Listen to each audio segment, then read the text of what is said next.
I'm Al McFarland. Welcome to the conversation with Al McFarland. I'm glad to be here and glad to have you along as well. As promised, I believe you're going to experience what I call a robust conversation.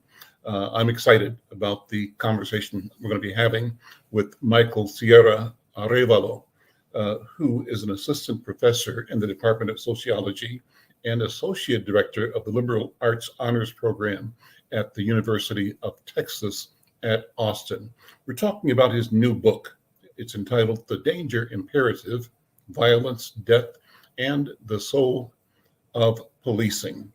The book shows how policing's preoccupation with danger shapes police culture and violence in this country.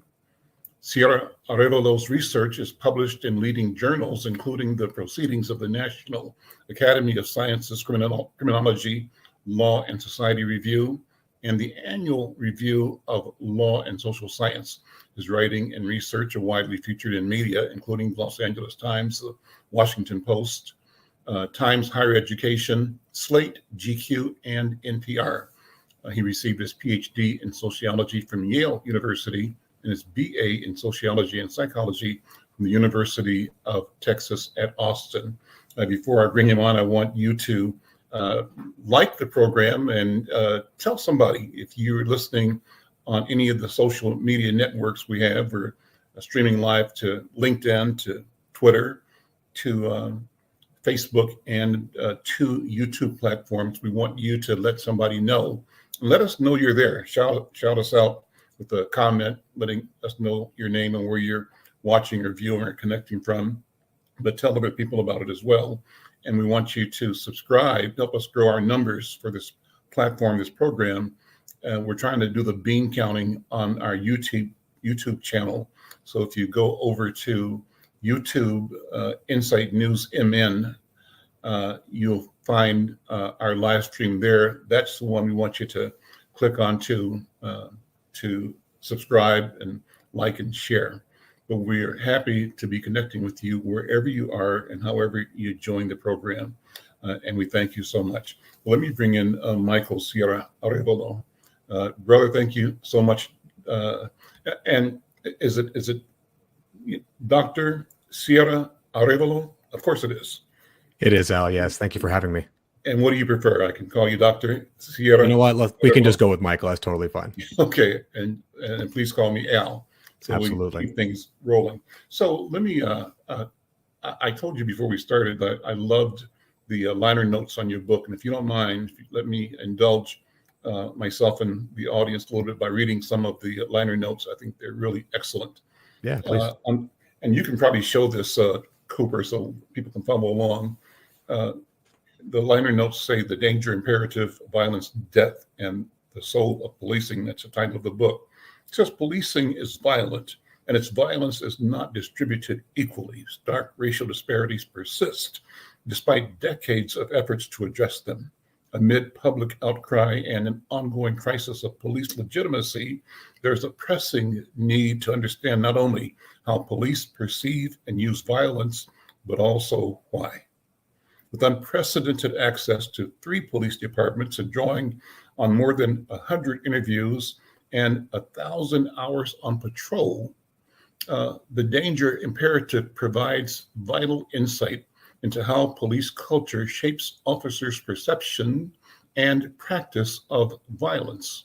From the front seat of a patrol car, it shows how the institution of policing reinforces a cultural preoccupation with violence through academy training, through departmental routines, through powerful symbols, and officers' street-level behavior. This violence-centric culture makes no explicit mention of race, rather relying on the colorblind language of threat and officer safety. Nonetheless, existing patterns of systemic disadvantage funnel police hyper-focused on survival into poor minority neighborhoods, and without requiring individual bigotry, this combination of social structure, culture, and behavior perpetuates enduring inequalities in police violence. It goes on to say, this is a trailblazing underground account of modern policing, this book shows that violence is the logical consequence of an institutional culture that privileges officer survival over public safety. Wow, what a statement. What a powerful statement. And thank you for making it. Let me have you jump right in and talk about the motive, the intent, and what you hope will be the impact of this discussion, this analysis, and this examination of violence, death, and the soul of policing.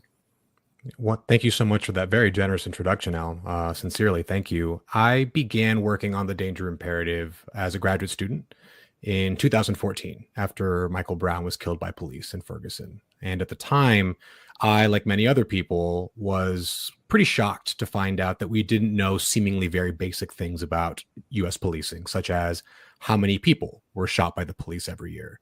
We now have those numbers because of journalists and nonprofits that have crowdsourced that information. But at the time, we simply did not know. We had estimates from individual departments. It turns out that at the time, we didn't even have a good count of the number of officers. We didn't have a census that was accurate. We now have an updated one, and now that one is almost 5 years old. So I was coming to learn how fraught it was to try to study police with official administrative data. We have a huge data problem in the US when it comes to policing. But there were some really important ethnographies, meaning participant observations, spending time with police, that were written back in the 1970s. And those were really important for forming my questions. And I thought, you know what, if they could do it in the 1970s and get in a car and try to understand police from the ground up, I should be able to do that too. And I thought that was a better way to understand the how and the why of police violence, as opposed to just where it happens and to whom it happens. And that's why I started getting into a police car and talking with officers. And so you fast forward after all these ride-alongs, 1,000 hours with officers in these departments across 3 cities, on Elmont on the East Coast, West River on the West Coast, Sunshine in the Southwest. These are all pseudonyms. I came to the conclusion that violence is at the core of what the policing institution is. This is not so much a value judgment as it is a description. It's an observation. Violence is, when rubber meets road, the most important thing in policing, both in terms of what officers are thinking about and guarding against, and also in terms of what they themselves produce, their own violence. And so what I hope the book can do is show people that this is not a story of monsters. This is a story of men. This is a story of people in a system responding predictably to the structure around them, the training, the culture. And that leads to predictable behaviors that, because of the way we have structured policing, ends up privileging police officer safety over the well-being of the public, including innocents. And would you have it any other way? Right now, Minnesota, as we speak, is viewing the memorials to 3 officers, 2 police officers and a first responder who were killed last week responding to a domestic call, and a person who had 7 children and a spouse holed up in a housing unit, ended up firing several, I think 100 rounds at officers, killing the 3.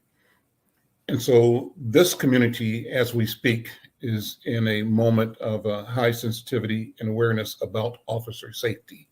And it's Absolutely. grieving, and it should be grieving. And how does that fit into the analysis, though, about the overall underlying attitude about danger, the danger imperative? Sure. The killings in Minnesota are tragic, and all killings of police officers are a tragedy, and they are right to be mourned, and they are right to be memorialized. What I write about in The Danger Imperative is that, as tragic as these individual incidents are, the pattern over time is actually one of increasing safety for police officers. And that's actually the puzzle at the heart of the book. It's, well, if the injuries and deaths of police officers are decreasing over time, why does this culture oriented around violence and threat persist so strongly and so consistently? And what I suspect is happening, I don't know because I'm not on the ground with officers right now, but I was there, for example, when the Dallas shootings happened, and this is what I saw, is that the instances of officers that are killed in Minnesota are being talked about in departments across the country. They are on news channels across the country. They're talked about on Police One and other popular police websites. They're on Facebook accounts, and they are held up as an example of just how dangerous policing is. No matter what you might think, there is no way around the fact that officers are killed in the line of duty. And they're killed in the line of duty more than other countries, to be very clear. These individual examples are used to recreate and reify the necessity of a cultural frame that I describe in the book as the danger imperative, the title of the book. And the frame, you can think of it sort of like glasses or a lens that you might use. And this is a violence tinted lens. This is one that is centered on the preoccupation with violence and officer safety. So when you have examples in Minnesota or in Dallas, you might be on the other side of the country, on the West Coast. But these cases serve as dramatic reminders that this is the kind of violence that might strike at any moment on the streets that you patrol, whether or not Minneapolis or Dallas or the officers that were killed there have any direct connection to those particular departments. And so you started off saying that when you began, there was not a lot of data about the demography or the census of police departments, police officers around the country, and particularly about their interaction and deaths caused by police or police deaths. I think all of that is probably true. Why was that so? Is that a fair description of what you found? So the specific data that we didn't have was the number of people that were shot by the police. We now have better numbers on people who were shot. Those are fatal cases, which of course leaves out a large number of shootings that are non-fatal. The simple answer is that there is just a lack of political will to collect that data at the federal level. There have been promises, I believe, for well over 60 years at this point, but let's just call it 50 to be safe, half a century of promises to create a federal database of police officer use of lethal force. And it has never happened. The federal government has never made good on that promise, in large part because they can't force local police departments to report that information. Why can't they? The short answer is federalism. The federal government can't tell local government what to do, right? As long as the local government's obeying the law, they can't force them to do that stuff. Now, theoretically, things could happen that could change that. You could potentially tie those things to funding, sort of a carrot and a stick kind of thing. But those options have not been pursued as far as I know. And so it's always been a voluntary process. And to date, we have never had reporting at the level that was necessary to have reliable or useful data on things like lethal force. Before and as you embarked on this research, had you considered the whole nature and notion, the reason for policing and police policy in the United States? What's the historical framework about why we have police forces? What do you mean, Al? Well, if I'm just going on, what I remember as a kid 70 years ago watching TV, the idea of policing was, first of all, the good cowboys versus, the bad guys in Western towns. One was the sheriff, the White Earp, the type characters who always did good, and they always had the mortal face-off with the guys who ended up on Boot Hill. Then you had the next iteration of public policing or justice in, the gangster type movies in the 30s and 40s. So this is what the ambient information provides the casual, unintentional observer about how, violence happens. Good cops use their guns back in the Wild West days. And then in the 40s and 50s and gangster days, prohibition and beyond, you have to use force to root out evil and bad. And so that's always been part of how we see the role of police. What's not discussed, and you mentioned it in your note here, was the intersection between that idea of protecting and representing good, how that intersects with its impact on people of color, and how there's been a code switching that allows things to happen to us that we see through the lens of our culture and skin that we see don't happen to other people, that society tends to protect and to protect them from us at the end of the day. What do you think? I'm kind of rambling, but throwing out stuff for you to talk to. Sure. I think that what you are pointing to here is that there is a hidden history of policing in the US. I think like probably most people in the country, I grew up just kind of watching TV shows and movies, and my idea of the police was something that was rooted in very romantic notions of what the police institution is and who police are. And so just like a lot of people, my understanding of police was from cops, and I'm dating myself here, but like NYPD Blue, The Shield, right? They're just shows, right? And they were dramas.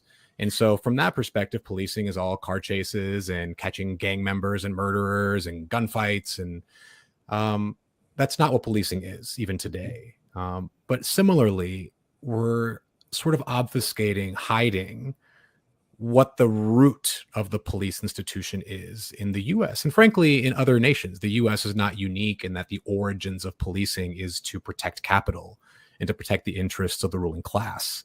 In the US, that history is deeply tied to slavery. Some of the earliest forms of what you might call very early policing, this is long before uniforms and badges, were slave patrols. And they were used to patrol areas of the South to monitor, terrorize, and then catch people who were enslaved who ran away and to bring them back. They were there to essentially guard against the possibility of slave uprisings. And the North is not excused from this. The North and its early departments later also participated in returning runaways. So they were not themselves enforcing slavery per se in colonies and in early states where there was no slavery or where slavery was illegal. But they certainly weren't doing anything about it, so to speak.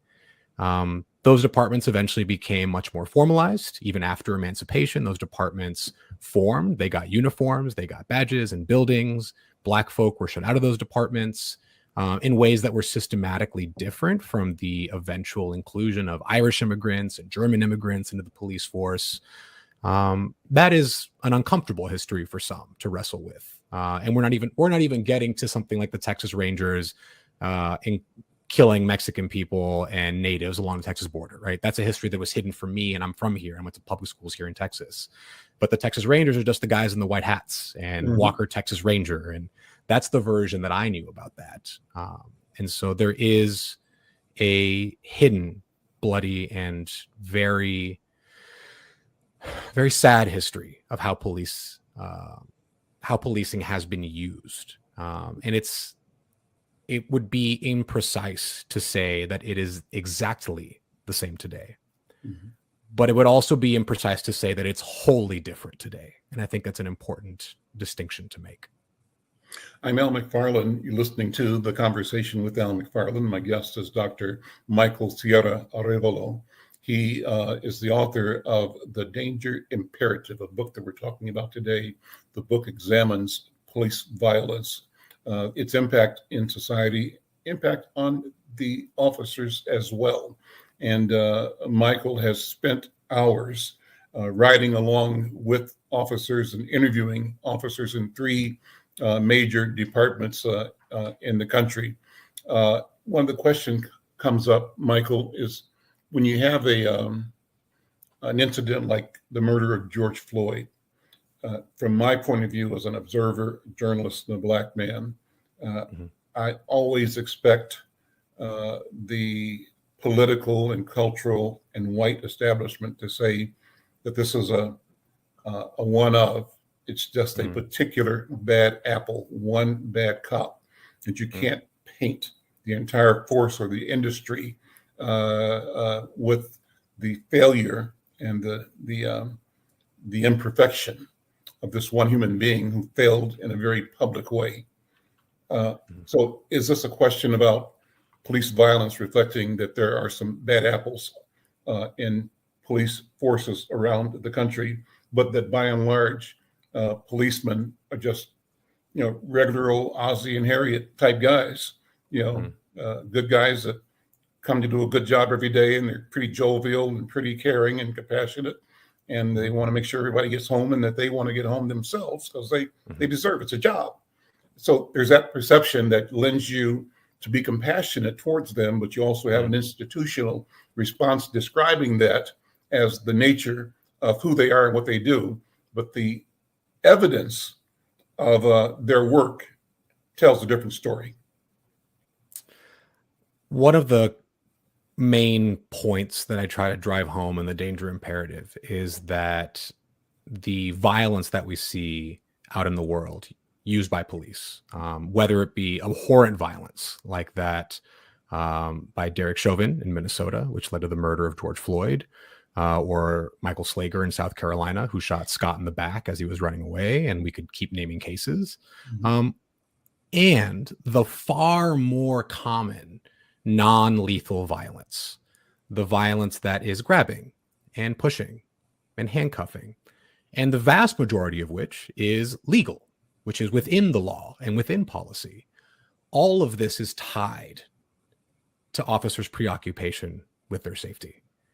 So this is not a book that's just trying to explain the catastrophes, the shootings. It's actually a book that's trying to understand the day in and day out perception and use of violence by police officers. And importantly, it's not a story about bad apples. This is not a story about particularly bad people that become police officers. Those people certainly exist.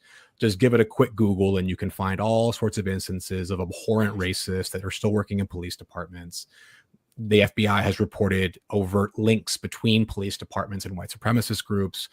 But what I would ask readers to consider, and what I write about in the book, is that imagine we had a perfect filtering system. We had a perfect test, and we took out all the racist cops. And so we had perfectly egalitarian police in uniform, completely unbiased. If you don't address broader inequalities, segregation, broken schools, unemployment, it turns out the rest of society is still deeply structured by race. It turns out that race still predicts a whole lot of things in the world around us, including things like crime and violence, which is what police are called to address. And so police who are preoccupied with their safety and with the possibility of violence are still going to systematically go into poor minority communities. And so when they get there, they are going to encounter individuals and they are going to be on guard for threat. Now, let's layer on top the biases that we know exist. It is perfectly logical to expect disparities in violence when you understand the underlying culture of police and how that is practiced by individual officers within a system that does not require them to be individual bigots. Go ahead. Keep going. Yeah, go ahead. Okay, so I'll come with the question. So yeah, I'm sorry. That was the end of my thoughts. You're going to make Bill on that. So yeah. What jumps out at me is the question then of this feeling and this tool of threat and officer safety. Go into that. And so how does that both support and explain their propensity to use violence in the course of their business? And what's the answer? What's the solution? Or what changes ought we be talking about and thinking about? Sure. So there was one thing that was really influential early on in my work. This was after Eric Garner was killed, and when John Liu and Rafael Ramos, two NYPD officers, were murdered in their car by a man from Baltimore who was upset by the killings of Brown and Garner, and then took a bus, I believe, and killed the two officers, executed them in their car. And there was an NPR story, I believe, that I heard shortly thereafter. And I think the gist of the story was they took a video. It might have been the Garner video, but point being, it was a video of officers using violence against a black person. And they showed it to an officer and they showed it to someone who wasn't an officer. And the point was pretty straightforward, which was that officers see those videos very differently than someone who's not trained to be concerned about the same things that they are. And I think that that might be useful for listeners and readers to understand, is that when they see an interaction, they might just see somebody on the sidewalk who's shivering, it's cold outside, but an officer sees somebody with their hands in their pockets, and that might be them holding on to a weapon that's going to kill them. Mm-hmm. And that's not me being dramatic. That is how they are trained. They are trained to understand that you need to see their hands because it's the hands that kill you. And if you can see their hands, they don't have a weapon in them. That is a fundamentally different way of looking at the world and looking at people than you or I have. And so this way of seeing the world, it extends far beyond hands, right? Somebody who's nervous. Officers traditionally are expected to understand that somebody being nervous is more than them just being nervous talking to a police officer. It might be because they are nervous about the drugs they have in the car or the weapons that they have in the car. They may be nervous because they're gearing up to try and attack that officer. So all of these often very natural reactions that people, in particular people of color, have when they encounter police can readily be interpreted as potential signs of threat. And that is then addressed by police, usually preemptively. They don't wait for you to attack them. They pull you out of the car. They detain you. They put you in handcuffs. If you begin to resist or ask questions, why are you pulling me out of the car? I didn't do anything. Why did you stop me? I'm just walking. I didn't do it. Suddenly that becomes passive resistance. Suddenly things escalate. Next thing you know, you have a YouTube video. And so these are relatively mundane interactions many of the time. They don't usually end in grievous injury or death, but these are daily interactions, daily uses of violence and coercion. And they are, again, as I mentioned earlier, very, very often within the bounds of policy and law. Well, and from, say, the community point of view, and certain parts of the community more than others, it's a description of occupation.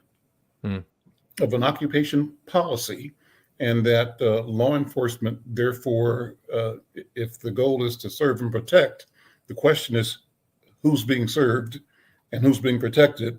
And too often the perception is it's protect them against us, that we are perceived as the barbarians at the gate, and that their mission is to protect what they perceive as normalcy of ordinary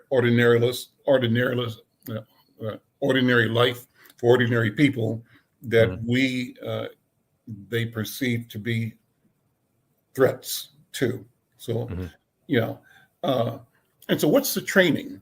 How do officers develop this kind of intuitive and tactical strategy that is violence driven? You've described how they look at things differently. How are they trained? And if they're trained to see things that way, can they be trained to see things differently? Tie that to a discussion of the other point you made, and that is the point of officer safety, because that's the reason for the training, is to make sure that you're safe and you go home. And the problem is it's often at the expense of somebody else's life or livelihood or comfort, but you've got legal cover for doing what you do because you've got. The job you're doing is real, and it's necessary. But the question is, how do we make these ends meet somewhere where civility, justice, equity are all part of the equation? So I'm reminded of something that multiple officers said to me that they were familiar with. It's a phrase. It's better to be tried by 12 than carried by 6. And for those that don't know what that means, tried by 12, of course, refers to a jury, and carried by 6 refers to 6 pallbearers of a casket. And what this pithy little adage suggests is that officers, at least the ones that I spoke to, have an understanding that they are going to be forced to make uncertain choices at times, and that they would rather make a mistake that is illegal, right? Potentially, say, killing somebody, injuring somebody, and then face their day in court, then fail to act decisively, and as a result, wind up dead themselves. That is wholly out of step with the idea that officers are privileging the safety of the public above their own. Those two things cannot coexist. You mean And privileging they should be privileging privileging their own safety above that of the public. Right. Correct. Okay. This is, I didn't see officers be told this directly, but there is academy training that seems to accord with it. And you learn from your very first days in the academy that you have chosen to be part of a profession that is profoundly dangerous. One video, which is probably the most famous video that no one's ever heard of outside of policing, is the murder of Deputy Kyle Dinkkeller in rural Georgia, which is now something like 20-odd years ago, which occurred. Now, in that video, Dinkkeller pulls over a speeding pickup truck. It's driven by Andrew Brannon, who is a veteran, or he's a veteran, I believe, of the Vietnam War. And unbeknownst to Dinkkeller, Brennan has been off his medication for a couple of days. And so the video is from the perspective of the dash cam, and you see Brennan get out of the car. And he starts dancing in the street, acting very erratic. And, Dinkkeller's calling to him, to get down, to stop. And then he runs up on him and starts screaming in his face. He's telling him to get back. Eventually, Brandon goes to his car. He's still being yelled at by Dinkkeller, like, get out of the car, get back. And he starts loading a rifle. At the whole time, Dinkkeller has not shot, has not done anything.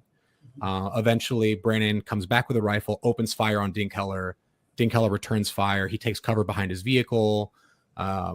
Brandon begins advancing on the vehicle, eventually reloads, comes around the side of the vehicle, and executes Brandon. And it's all caught on footage. It's all caught on the dash cam. You don't see Brandon shoot Dinkkeller, or you don't see Dinkkeller specifically. You just hear and see Brandon pull the trigger. But there's a reason I don't show that video in any talks that I give. And if anybody's going to look it up, super strong trigger warning. It's a horrifying video because you hear Dinkkeller screaming. You hear his last breaths. One officer that I spoke to said that he remembered the sound of gurgling blood. That video is very intentionally shown very often to 20-year-olds very early on in their academy training. It's an example of just how serious you have to take officer safety. If you fail to address a threat decisively, like Dinkkeller did, it could be you on the side of the road dying. These kinds of videos, it turns out, are easier than ever to access because of things like YouTube. So back in the day, departments would trade VHS tapes.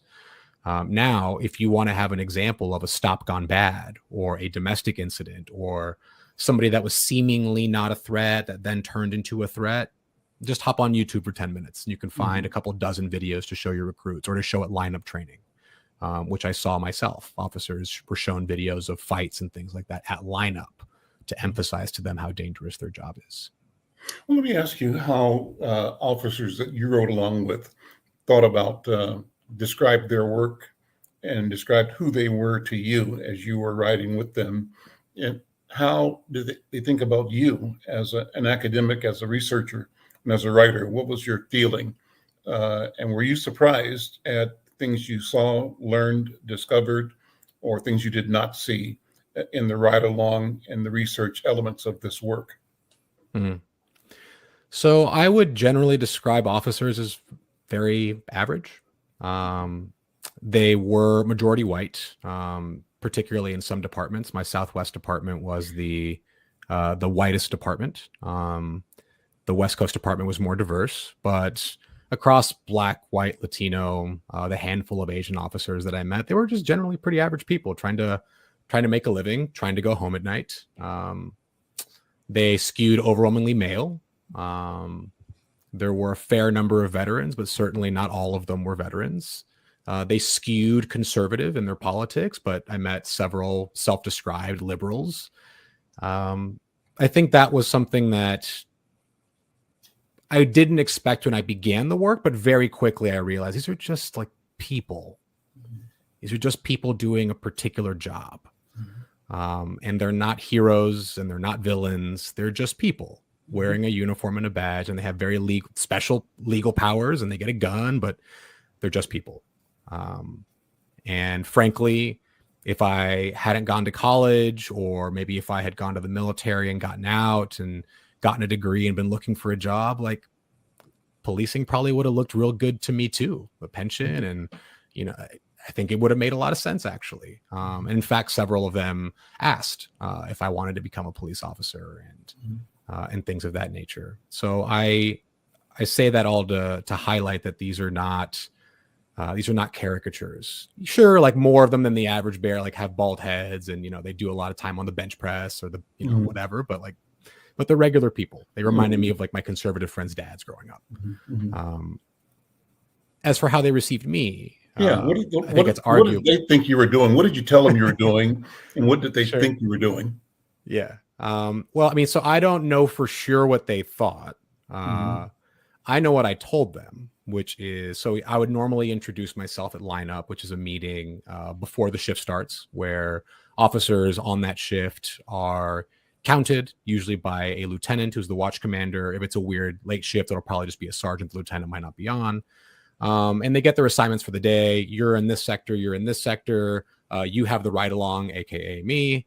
And I would introduce myself there. And so I would tell them, my name is Michael. I'm a PhD student at Yale, and I'm writing my dissertation on policing. And what I would often tell them, which was true, was like, look, I've heard lots of opinions on police from police chiefs and academics and lawyers and activists, but I never see a patrol officer on CNN.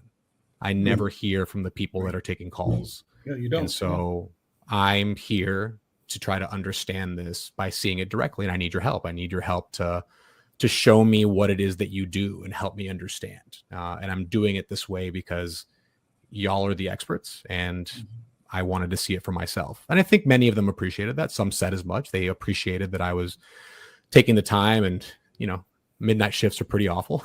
So we're glad you're here. They appreciated me sort of, quote unquote, seeing it for myself.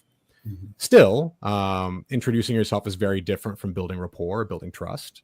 Some of them, made a lot of assumptions. I was at Yale, and at the time, Yale was in the middle of a lot of protests around race, around racism. And so they think they made a lot of assumptions about me and my politics. And, I'm not saying that they were necessarily wrong, but my job was to kind of close that gap. And so they might make comments like, oh, Yale must be so expensive. It turns out you get a stipend when you go do a PhD. It's actually free. You don't pay to go. And then I would transition and tell them, actually, I'm from Texas, and I went to public schools. I went to public schools my whole life. UT was where I went to my undergrad. And my mom is a veteran. She's an immigrant from Colombia. So is my dad. My grandfather was a cop in Colombia.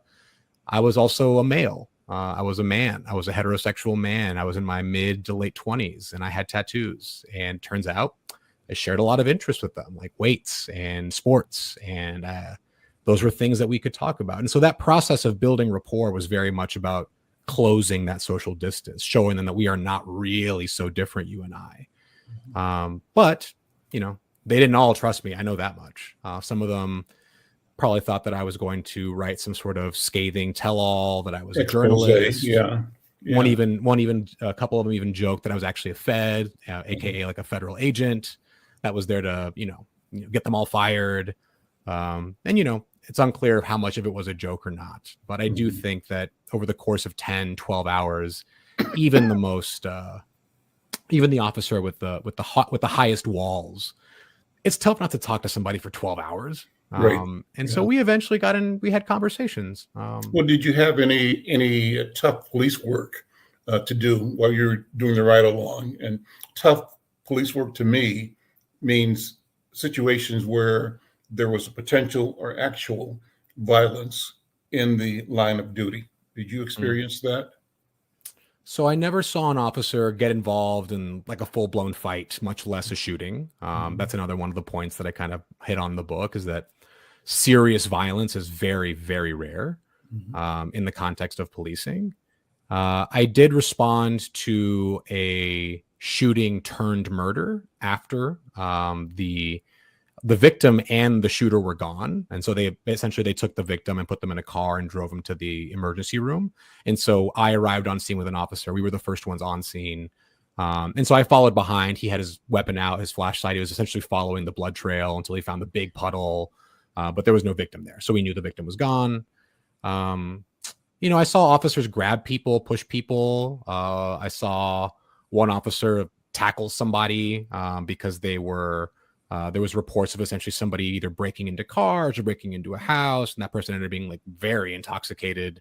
But as far as directly responding to the violence or dealing with the violence themselves, I didn't see that. I went to a triple shooting that occurred on the West Coast. And again, officers showed up after the shooting had happened, after the shooter was gone. And so they mostly just like closed off the scene and helped the victims and directed EMS and things like that and preserved evidence. But as far as officers directly confronting violence while I was with them, I didn't see it. Mm-hmm. So back to the theme, the danger imperative, what changes are needed? Before you answer it, let me take a minute, do a sort of a station break here, and we'll come back and get into change that you suggest may be needed to have effective and just law enforcement that honors every individual's desire to come home from work safely, but that also allows people to exercise their responsibility to support the safety of the community at large. We'll come back in a second. I'm Al McFarland. This is The Conversation with Al McFarland. Are you or someone you know recovering financially from the COVID-19 pandemic, the lockdown, or any other reason? If so, help is available. Findhelp.org is a site to find a wide range of resources, including food, medical care, and more. The best part is based on your zip code. Visit findhelp.org, enter your zip code and the service you need. You'll get a map directing you to the organizations that can help you. Help is waiting at findhelp.org. If you need help starting anew, findhelp.org is the site for you. I'm Al McFarland. This is The Conversation with Al McFarland. My guest is Dr. Michael Sierra-Arévalo. He's the author of The Danger Imperative. We're talking about police violence or violence in the society enacted by police and how they are trained or acclimated or oriented to deal with and sometimes deal violently with people. This is a good time, Michael, for you to restate again the meaning of your book, The Danger Imperative. Go and sit with that again, just explain why this configuration comes to your mind as something that the public should be able to put their mind around. I think that one of the key reasons why I wrote the book was to help people understand the how and why of police violence. I think a lot of folks nowadays, they see a video or they see something happen in the news and they simply don't understand why it's happening that way. It just doesn't make any sense to them. And part of the reason why it doesn't make any sense to them is because they're not police. Mm-hmm. They do not see the world in the same way as officers do. And so what I show in the book is that violence on the part of police officers is actually what you should expect to happen. It's what the institution is designed to do. And the policing institution is fundamentally about sending armed agents of the state to solve problems. Now, they often solve those problems without using violence, but there's always the implied threat of violence. That's why officers can give you commands. And if you don't do it, then they can make you do it. Mm-hmm. Police themselves say that they often think about it as ask somebody, tell somebody, and then make somebody do what you want them to do. And so what the danger imperative shows is that officers wear a sort of lens. I call it the danger imperative, which is the preoccupation with violence and the provision of officer safety at all times. And in turn, that way of seeing the world increases the probability that officers will take concrete steps to ensure their safety. And many times that set of behaviors happens at the expense of the well-being of the public with whom they are interacting and whom they are supposed to be protecting and serving. And so you said this before, but I'll ask you to say it again, just having had this conversation for the past 40 minutes or so. The notion of violence as the tool and technique, is that both philosophy and training in police work, both in this country and globally? Or are there alternative approaches to problem solving? You used the term that their job is to solve a problem, right? But they're deputized or organized or enabled, empowered to be very direct. I love how you described it. Ask, tell, make. I think you said that right. Ask, tell, make. And it goes straight, it goes quickly, I'm sure. And they're sort of trained to make sure they get to where they need to go quickly because they want to be safe, right? They want the public to be safe. That's their job. So what in philosophy and training could be different, both for the individual workers in the police field, but also for the people that they are to serve? And how can we elevate this work so that this color blindness is not color coded, but it's genuine, where they are operating out of a principle of justice and fairness and equity that's consistent. That's what's the right word for it? That reflects a code of ethics that show up whether they're being watched or not. They're doing the right thing because it's the right thing to do. And they're not using shorthand methods and strategies that may zoom into the point of violence as the ultimate solution. As you were speaking, one of my old friends way back when, and I just never forgot it, made the statement. I'm not sure why he made it, but the highest form of communication is personal physical violence. There was some, I think, crackpot philosophy that he heard, but that was his mindset at the time. This is 30 years ago. And I just haven't forgotten that. And I'm hoping it wasn't and isn't true, that there is better life-giving and life-affirming strategies for communication that don't involve violence and death. What do you think? So I have some good news and I have some bad news. All right. So the bad news is that I have grown increasingly skeptical that we are going to train our way out of the culture and the institutional logics that I write about in the Danger Imperative. Because if I change the training, that doesn't change the tattoos. It doesn't change the understandings of what policing is. It doesn't change any of the other arrangements within the policing institution.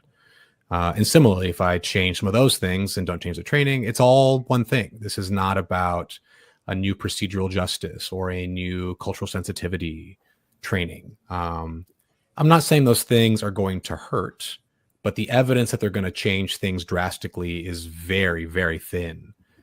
Similarly, there's evidence that suggests that if we increase the number of women in policing, we might reduce the use of force. We might actually increase trust between communities and police if we hire more Black and Latino officers. But we're working on the margins here. We're not shifting the center of the institution or its cultural core.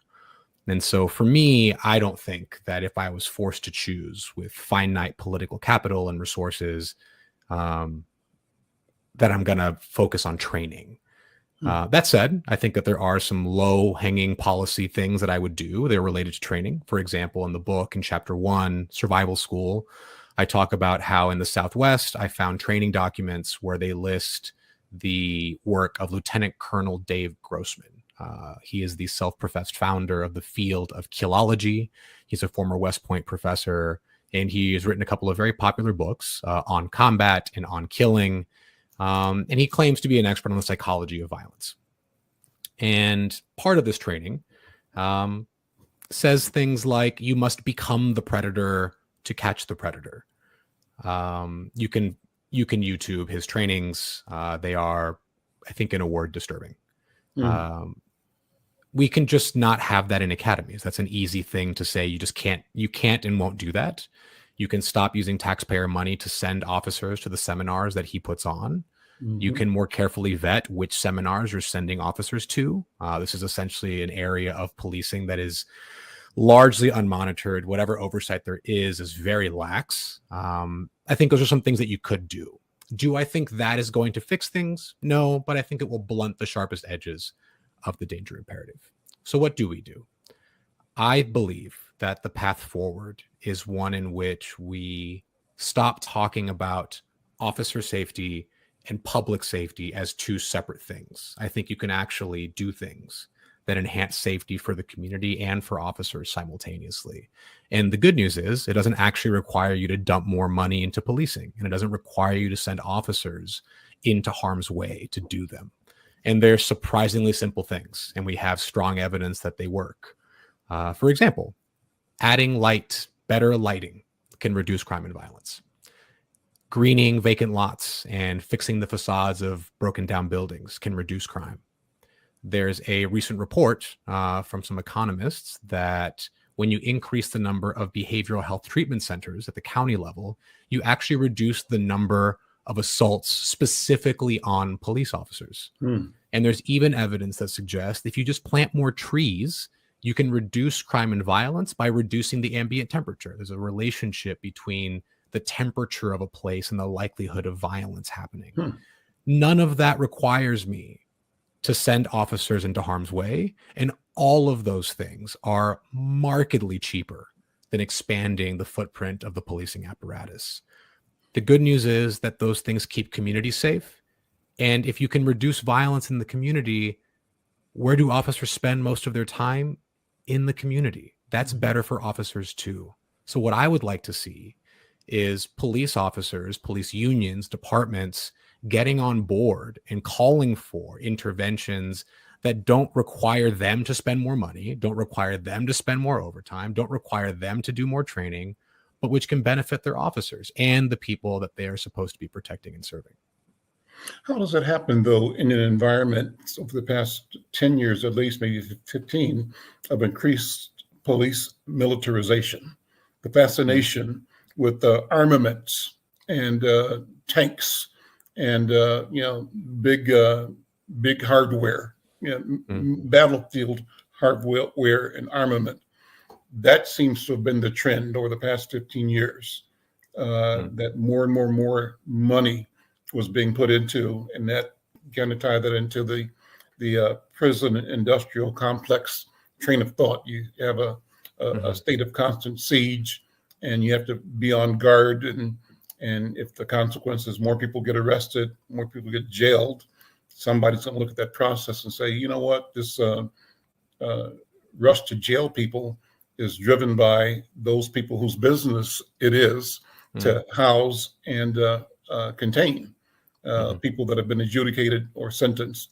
And so the motive then becomes suspect because of the examination of the practice or the results of the practice. How do we get around that? How do you feel about those cities and communities that, in response to the George Floyd and further killings, say that we need to do something more that's around the area of mental health training and interventions, and not try to bring cops with the training and propensity to rely on force, because they want to be safe, and also because the code that we use when in community here, we'll say officer safety is the that's the escape hatch. That's the code. That's how I get out of killing somebody. If I show up in court and say I feared for my life and therefore I killed her or killed him, that's a pass. And that's been the case, it seems to us. Maybe that's not, I'm not speaking of documentation, but that seems to be the way things work. How do we get around all of that and get to, as you said, more things that don't require more militarization and that maybe bring other responses to places we send cops to now? Is that part of your discussion or your analysis? So I think that we might be butting up against we might be butting up against my ability to speak to it with data, but I have strong suspicions about how these things might be accomplished, and it's informed by our history. I think it's an unfortunate reality that power is never willingly given up. You force people to give up power. And that was true when it comes to civil rights, and that's going to be true when it comes to policing. And those two things are deeply intertwined. And so I would love for big organizations like the International Association of Chiefs of Police, the IACP, for the Association of Big City Chiefs. I would love for big police unions like the FOP, the Police Benevolence Association in big cities like New York, to support the idea that we should be doing interventions to reduce crime and violence that do not require them to send more officers out into the field, that do not require them to hire more officers, that do not require new and expensive training. I would love for that to be the case. I am admittedly skeptical. I think we might get some local chiefs that are on board, and I think that we're likely going to have to do this city by city, county by county, state by state. But I think that fundamentally this is going to come down to a matter of political will and political staying power.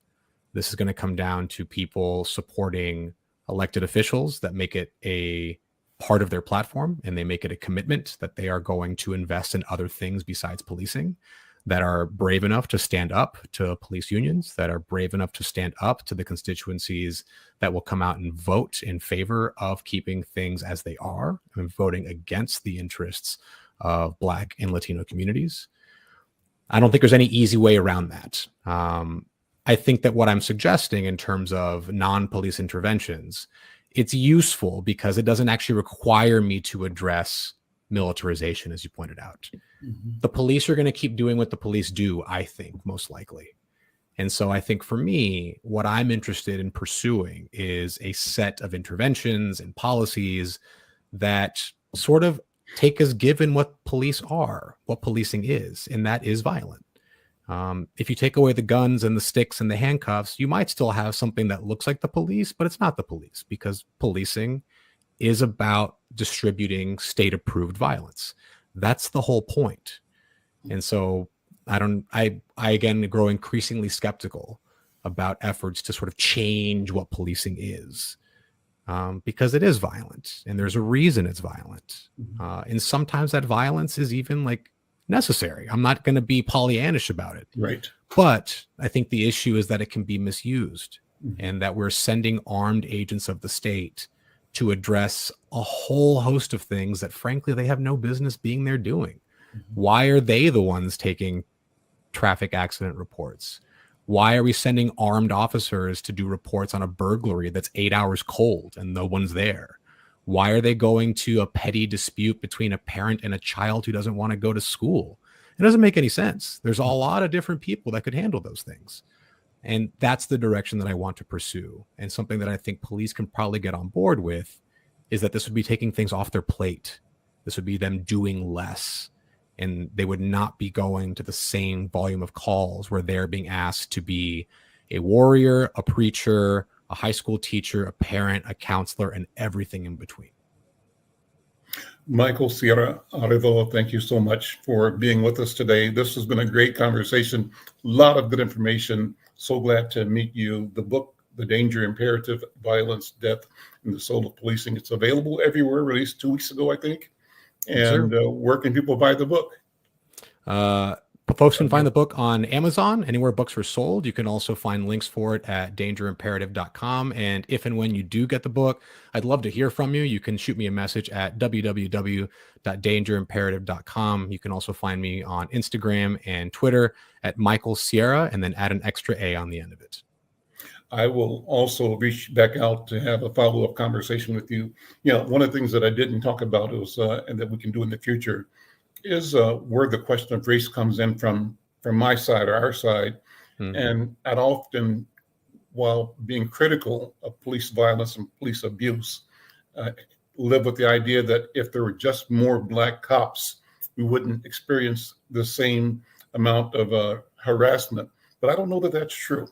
And so that's a discussion for a later date, is changing the police force to all women or all Black in Black neighborhoods. Is that the answer?